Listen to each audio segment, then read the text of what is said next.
බුදුවරු දේශනා කරන පියේහි විපයෝගෝ දුක්ඛෝ මම මේ ප්‍රියයන්ගෙන් මේ දුක කොච්චර බරපතලද කියන එක පැහැදිලි කරන්න. අපට නිින්ද යන්නේ සමහර විට අපේ ඇඳ නැතුව.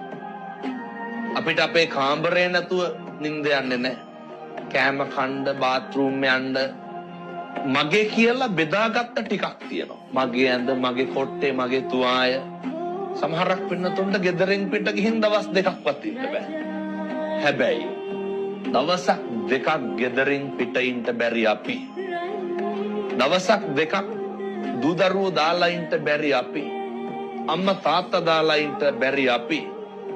කොහොමද පින්නතුනේ මරණ මංචකේ එහා පැත්තයි මෙහා පැත්තයි පේනකොට කියලා දැනගන්නකොට ඊළඟ ආත්මය මනුෂ්‍ය ආත්ම භාවයක් නෙමෙයි කියලා තේරුම් යනකොට ඒක කොහොමද දරාගන්නේ? ඉගෙන ගන්න, පුරුදු වෙන්න, මරණානුස්සතිය වඩන්න.